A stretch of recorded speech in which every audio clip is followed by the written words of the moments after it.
Welcome to TCU Pulse Check, the DNP Edition, your front row seat to the future of nursing leadership. All right. Well, welcome to TCU Pulse Check, the DNP Edition, where we explore the power, purpose, and pulse of the doctor of nursing practice. We bring you conversations with leaders who are shaping healthcare, advancing practice, and redefining what it means to lead as a DNP. I am Dr. Kimberly Posey. And I am Dr. Biluan. Today, we are so excited to welcome a national leader in nurse anesthesia, research translation, and health policy. Our guest today is Dr. Dru Riddle. And Dr. Riddle, he is a professor at Texas Christian University in the School of Nurse Anesthesia, and he also serves as director of the Center for Translational Research.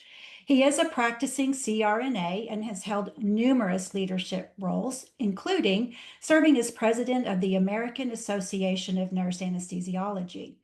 He's also a fellow of the American Academy of Nursing, and he currently serves on the Texas Board of Nursing.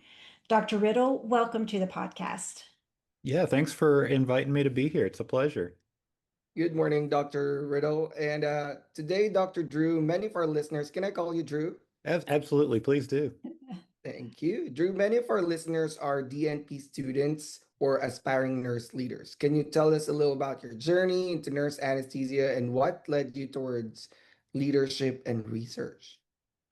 Yeah, my career started in nurse anesthesia 25 years ago. I actually went to nursing school because I learned about CRNAs and what a CRNA does while I was in undergrad studying biology, not sure what I wanted to do with that degree. Had an opportunity to connect with a CRNA and see what he did and how he cared so intimately for his patients, and decided that that was going to be my career. So I applied to nursing school, luckily got in, and have been a CRNA now for 25 years. And, leadership was not anything I sort of aspired, as I was an undergrad student or even in CRNA school, like, I'll be the president of the AANA someday, or I'm going to sit on the board of nursing or something like that. It really was in response to various, I don't know, things that came up, issues that I thought, gosh, I think I have a little bit of a voice to offer here, and then networked with the right people and got connected in the right ways that ultimately allowed me to grow into some pretty awesome leadership opportunities, I guess. That's awesome, Dru. Thanks for sharing your journey. What point in your career did you realize you wanted to influence practice at a broader level? Yeah, I learned that or realized that actually very early on, even in my undergraduate nursing education. I distinctly remember sitting in a pharmacology class in undergrad nursing. I don't mean to give everyone PTSD, but I'm sure those of you that have lived through undergrad nursing pharm can possibly relate. And I distinctly remember being taught some things, thinking that doesn't seem right. I was a paramedic, not that I knew a whole lot about pharmacology, but sort of the way things were being taught in the classroom didn't quite add up to at least what I saw in what I'd call the real world. Very quickly, the next semester, did my externship as a senior nursing student and critical care, and saw right then and there that what I was taught was not accurate. And it was at that time I thought, wow, if I hadn't picked up on that, I actually could maybe even hurt somebody had I done something the way that I was taught. So this idea that we need to translate evidence into practice and ensure that our practice is based on the best available evidence started way before I even knew how to define that in my junior year of nursing school. And it's sort of been the cornerstone of my career. All of the decisions I've made professionally have been based on sort of that premise of how can I make sure I help the outcome for patients, right? Even if it's a very small way, how can I make sure that they have the best possible outcome based on the evidence that we have available? Yeah, thank you for that. So taking that a step further, of course, you've worked across the clinical practice, this research translation, your national leadership. So let's take that with the DNP. From your perspective, with all of that background, what makes the DNP really unique in advancing healthcare practice? Boy, I would say the DNP clinician is so, or leader is so well prepared to bridge that gap between real life practice and let's be completely honest. We know what perfect looks like, and then we know this is what reality looks like. And of course, we're not cutting corners, we're not harming patients, we're not putting patients in danger, but there are times when what the epitome of perfection looks like and what we actually can do at the clinical setting, there's a gap there. And I think that gap is where the DNP prepared nurse is perfectly positioned to be able to help navigate some of that. I have my PhD as well, and so I'll pick on PhDs a little bit. Kim, I know you do also. But there's sometimes a little bit of a disconnect in some of the research. And we've all read a study or a paper, and you're like, well, that's interesting, but there's no way that could actually be done in reality, you know? So I suppose that the staunch PhD elitist, I'll say, are going to say, oh gosh, it has to be this way. And I think what the DNP does is say, well, I understand why you're saying it has to be done this way, but the reality is that can't happen. So how do we make it happen as close as possible or in a way that makes sense contextually for our patients, for our setting, for our socioeconomics, whatever that may be. And so that's where I see the value of the DNP. And to my knowledge, there is not another healthcare professional degree that teaches us to think the way a DNP does. Not the MD, not the DDS, not the PharmD, not the DPT, et cetera, et cetera. That's not a slam against any of the other professions, but it's just very different and appropriately different. We all have different roles. I think that, really translates well into this research center, the translational research. So tell us more about that. And so, how does that Center for Translational Research really help clinicians struggle with putting that into the real world change as you've described? Because we do know that, it's hard to really explain what the DNP does, but for translational research, is it only for nurses, or tell us more about that? Yeah, great question. So it absolutely is not only for nurses, it's an interdisciplinary center, and we focus on primarily on training and producing systematic reviews. So rarely does one study or should one research study change your practice. We all did undergrad research, or maybe you're in a graduate level research class right now, and you learn to be critical. I think we're sometimes too critical, but that's another conversation. But we learn to be critical of research, which is appropriate. And the problem is, if I'm not critical and I only read one study, well, the outcomes of that study may actually be very different than 8 or 9 other studies that asked a very similar kinds of question. So, the Center for Translational Research, we focus on taking multiple different studies and amalgamating or putting them together in something called a systematic review, which is a type of research methodology. Systematic reviews are often composed of multiple, sometimes a few, sometimes dozens, and even hundreds at times, studies that answer a similar kind of question. Those systematic reviews are then distilled down, and ultimately they form the foundation of clinical practice guidelines. And so most of us are very familiar with practice guidelines on, fill in the blank, whatever it is your specialty on, whether it's breast cancer screening or juvenile diabetes and everything in between. And that is what systematic reviews do. They help inform professional societies, organizations to make those kinds of recommendations. That, in my mind, is exactly what the DNP prepares people to do and what we should be doing as DNPs. We understand the research, but we also know how to apply that research at the point of care. I give the analogy all the time. I can read 8, 10, 12 studies, but I'm taking care of a patient having an emergency C-section at 3 o'clock in the morning, and I'm the only person in the hospital that knows how to do anesthesia.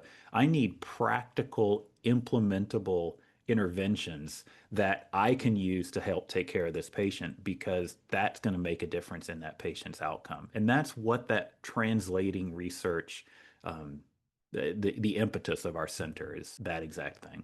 Thanks for highlighting the importance of systematic reviews and laying foundations for practice guidelines. I'm a practicing clinician right now, so those practice guidelines are, you're right, very important for me. I need something that I could implement at the moment versus going through research and stuff when I'm practicing. So if I'm a DNP student and I want to get involved with projects like this, like systematic review, how do I start? Do I need mentorship process? Do I need to enroll in a school?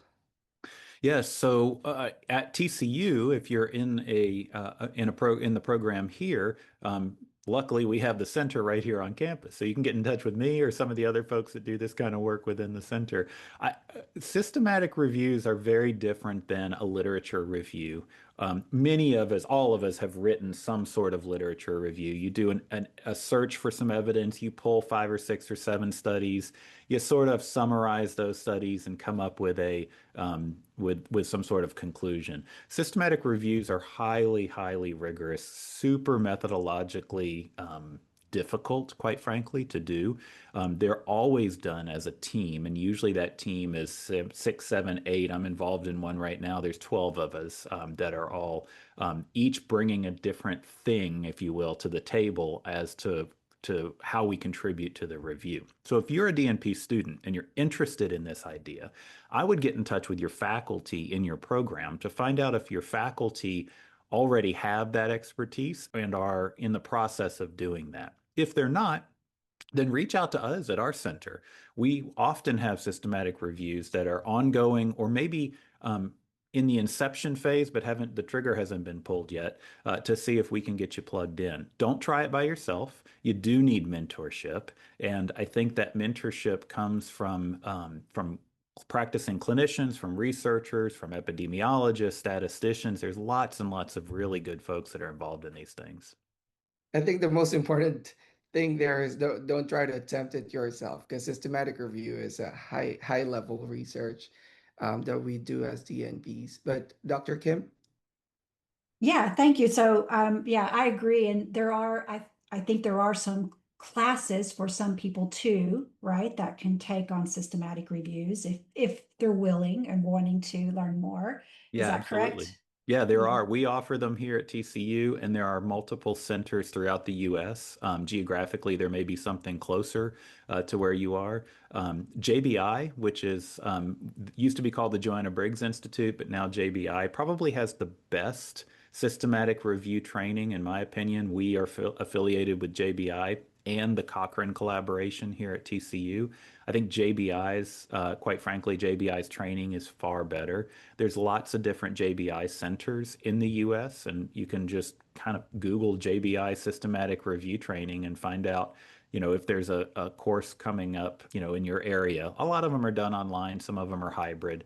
Most of them are face-to-face, which we find to be a little bit more successful.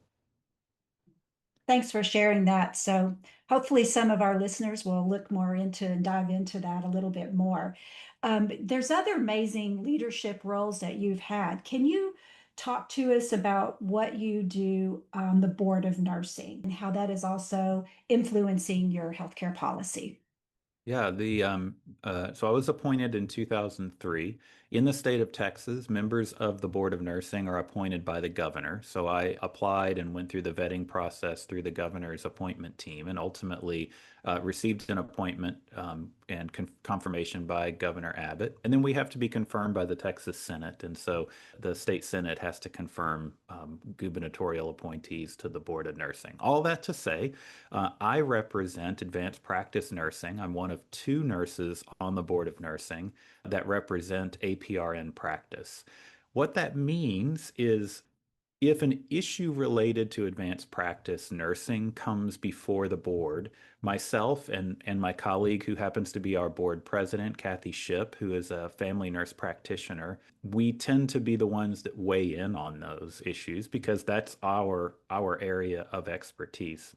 However, the Board of Nursing is composed of registered nurses, practical nurses, advanced practice nurses, and members of the community, members of the public that all have an equal vote. So I've often been asked, like, oh, well, if this is an APRN issue, don't you just get to decide? And the answer is no. I'm one vote on a board of multiple people that all collectively make a decision. It's been very interesting and eye-opening to see how our practice is regulated at that regulatory level. It's interesting to see how rulemaking happens, how the board thinks about discipline and eligibility for licensure. I've learned far more than I think I've contributed to the board, to be quite honest.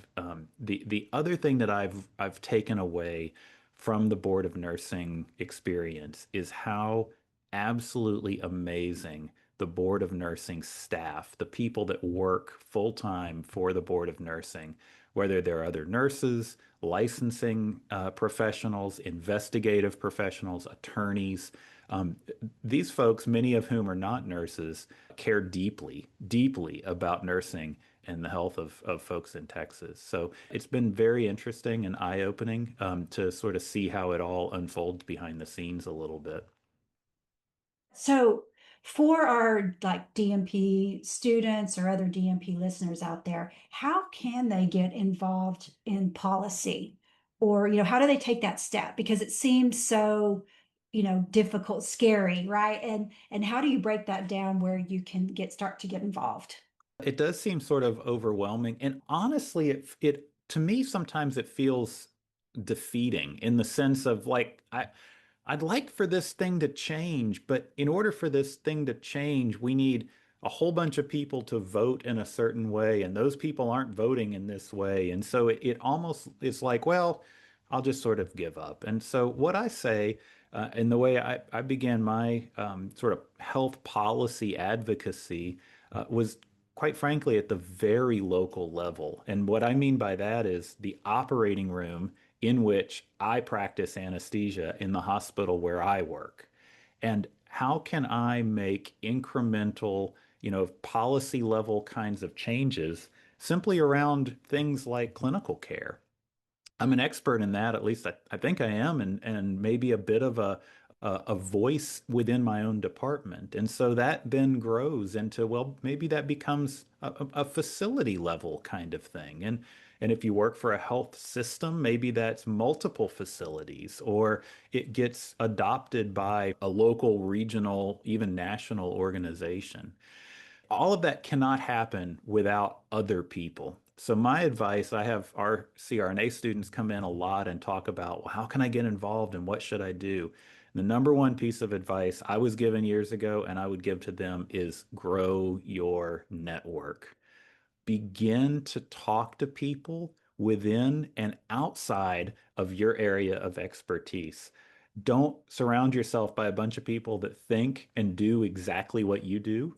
Although it's real comfortable to be around a bunch of nurse anesthetists because we all sort of do the same thing and talk about the same things, it is far more productive to have a small group of nurse anesthetists along with all of the other APRN roles or our physician colleagues or the healthcare economists, or you go down the list of these folks. So grow your network, and you can grow it in so many different ways, whether it's in an online platform, social media, but then beginning to involve yourself in the business of healthcare outside of just a clinical piece. There, whether that's meetings at chambers of commerce or hospital associations, and growing your network is going to get you plugged into people very quickly.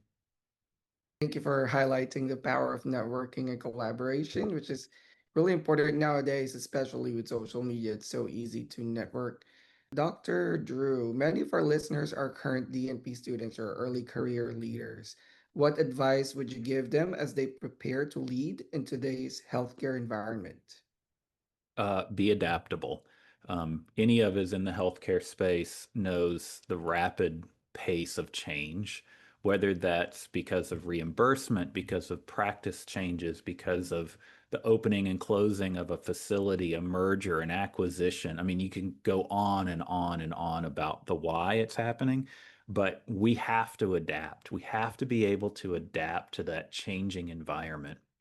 And as a burgeoning or new leader, that can feel very difficult because as the leader or someone who's aspiring to that leadership, you're the person that many people may be looking to help navigate that change. And if you yourself are not adaptable or at least willing to embrace the change, then the people that you're surrounded with or the people that surround you are often going to sort of feel the same way. And so I think without being able to be adaptable and understanding that the system is fluid and we have to navigate our way through it, you can get very, very frustrated very quickly.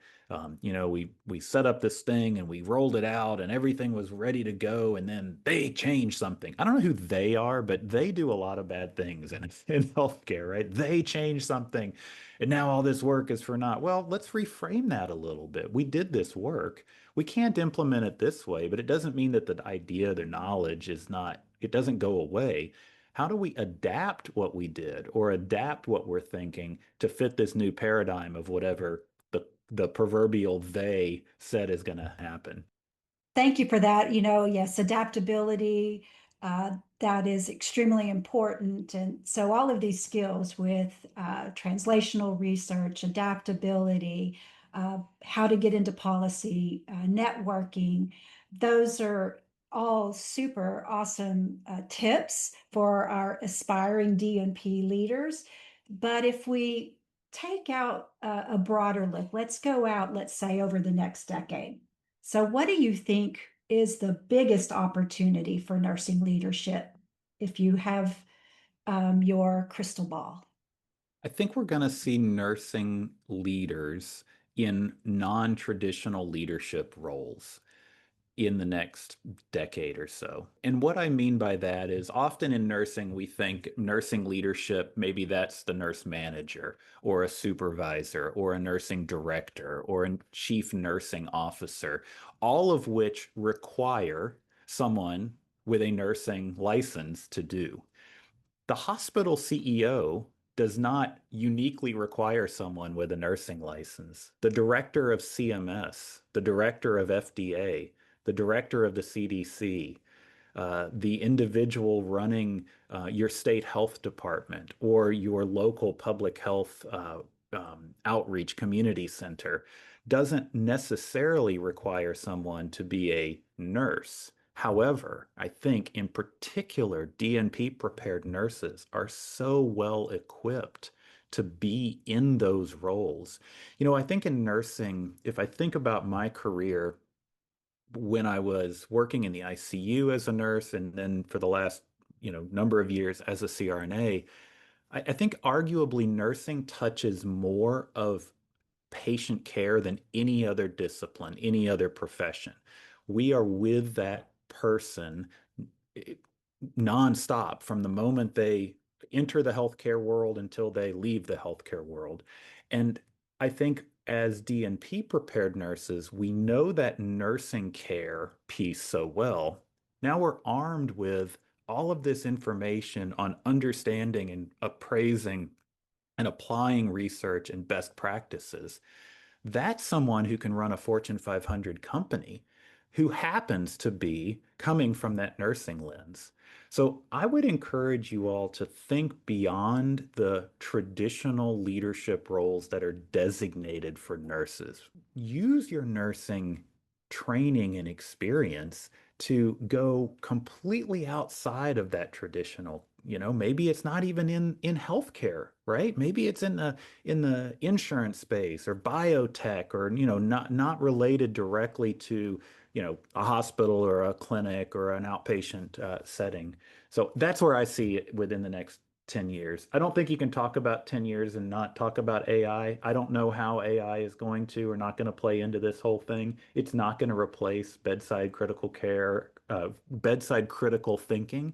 And so while it may augment or help us, I think nurses are very well positioned to be leaders around how AI gets integrated leadership into clinical care, into decision making, et cetera. So I just had to throw out AI because it's out there, right? We all are using it in some way, shape, or form. One more thing for me, Dru. Tell me a book or resource that influenced you. A book or a resource that influenced me. I've read a lot of sort of how to be a leader when I became in these sort of leadership role. It's interesting because there's so many different philosophies or thoughts or ideas out there around how one leads people or teams. And I don't know that any of them were incredibly useful. There were bits and pieces of this one or that one. I think probably the one that resonated the most with me was a book called They Smell Like Sheep. And it is a biblical-based leadership. Myself, as someone who practices Christianity and faith is very core and center to who I am as an individual, it really resonated with me around how I could take biblical principles and apply those into everyday leadership roles. So it's an interesting read. It's a little bit esoteric at times, quite frankly. I glazed over a little bit, but They Smell Like Sheep is I think an interesting off the beaten path leadership kind of book that might be interesting to some folks. Thank you for all of this. This has been an awesome talk with you, and really hearing your perspective, that you've crossed so many different realms, and all of your national leadership. I know you have a lot to offer, and we appreciate all of that. So thank you so much for sharing your insights, your leadership, and advancing the evidence-based practice, and continue really to shape the future of nursing. Thanks for having me. I enjoyed our conversation. So thank you for listening to the TCU Pulse Check, the DNP Edition. And if you enjoyed this episode, be sure to subscribe and share it with colleagues and future nurse leaders. Yeah, so until next time, stay connected to the pulse of nursing leadership. TCU Pulse Check, the DNP Edition, takes you inside the heart of advanced nursing leadership, innovation, and impact. Hosted by DNP faculty Dr. Kimberly Posey and TCU DNP graduate and innovator Dr. Biluan, this podcast explores the evolving role of the doctor of nursing practice in shaping healthcare systems, driving policy, and transforming patient care. Each episode features conversations with nurse leaders, faculty, students, and alumni who share their journeys, insights, and lessons learned along the way. Whether you're a prospective student, current DNP, or a healthcare professional, join us for authentic discussions that spark ideas, inspire leadership, and keep you connected to the pulse of nursing practice.